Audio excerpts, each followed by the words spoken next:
just keeping going when times are tough, because they're always tough.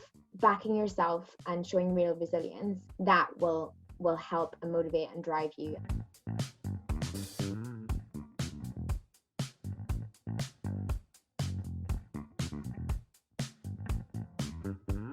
My name is Leanne. I work for Bulb. Bulb is a technology company that provides green energy with an awesome mission, and that is to lower bills and lower CO2. So a really cool thing to be part of. My job is a people partner or a HR business partner. Lots of people don't know actually what that is. So I've been here for 5 months. I'll talk about what that is in a second. I joined in lockdown, which has been really, really tough, but has helped me build resilience a little bit more. So what I do as a people partner is I work closely with 3 key areas of the business across Bulb, and I provide all kinds of people-related support to those areas. So that's growth, marketing, product, and technology.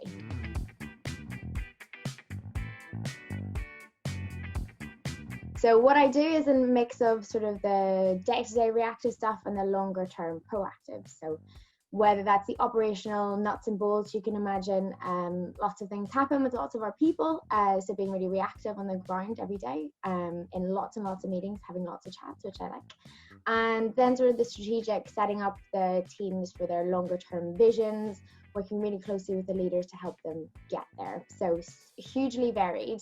But I guess what's underpinning all of that and the mark of a really good people partner is to be able to build super strong, really effective, trusted, productive relationships with the team.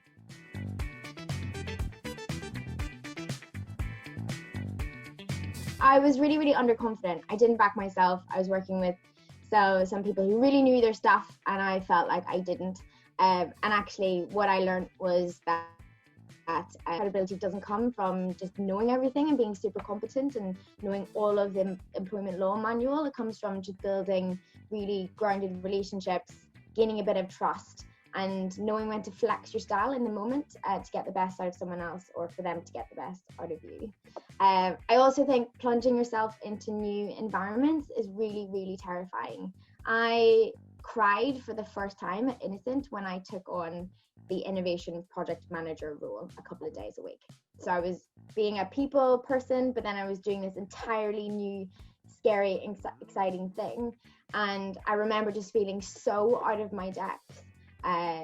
And I really, really found it difficult to come back from that. But actually, I let it wash over me. I trusted in the people around me. I spent time immersing myself in what they do and what I needed to do, and I created a really good plan.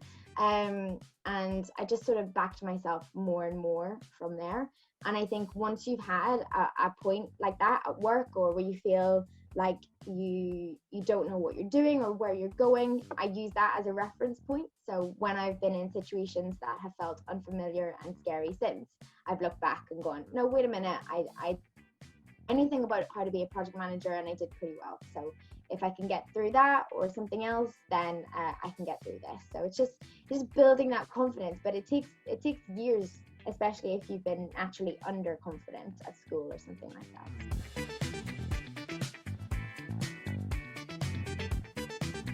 I've always tried to work for companies that have a really strong set of values that align with my values, because that's what's going to keep you there. If you don't feel like you're aligned with a company and what they do, then it's very hard to just, spend the majority of your life there.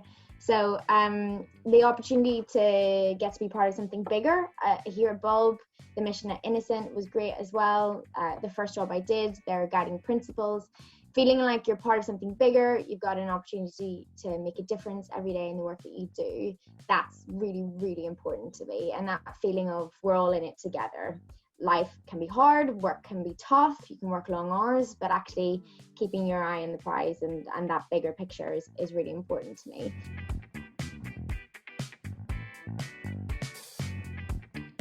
I think constantly pushing yourself out of your comfort zone. So I did business and French at uni. Doing a joint degree allowed me to try out loads of interesting courses.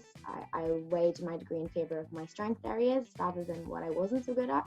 And I got to live abroad for a year, and that was a real adventure. So I think that adapting to a new culture, pushing myself away to my comfort zone, continually building resilience. And yeah, I think that sense of just backing yourself so much more has helped me say yes to new opportunities.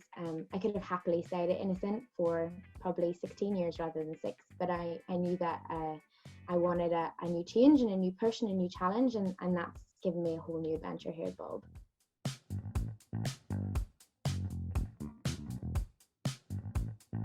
There's tons and tons of things that are useful, and something I've talked about a lot in the last few months here at Bulb with teams and with managers is something called learning agility. And it's about a set of longer term behaviors that define potential. But essentially, it's this idea of knowing what to do when you don't know what to do. And it's these skills we can all build them and keep growing them. And so I think that's something that I'd like to share.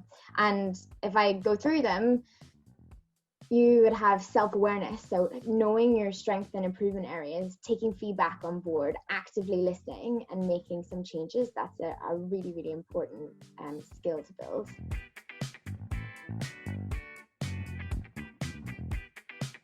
The world is mad and it keeps changing, and it's never ever been more uncertain than it is now. So if you can push yourself into new roles and new challenges and say yes to things that scare you a little bit, that is going to help you build that adaptability and being really comfortable with change and embracing it and thinking, okay, this has changed, goalposts have moved, what can I do? How can I make things better? How can I bring people on board? And results, making things happen. We talk a lot about action this day here as a value, and I think it's not waiting until something's perfect.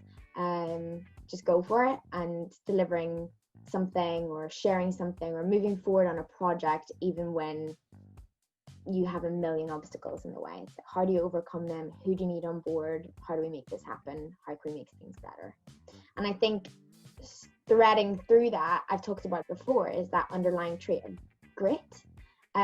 Just keeping going when times are tough, because they're always tough, but backing yourself and showing real resilience, that will help and motivate and drive you, and you'll be able to use that as a reference point when you look back and when you're in another unfamiliar, scary situation.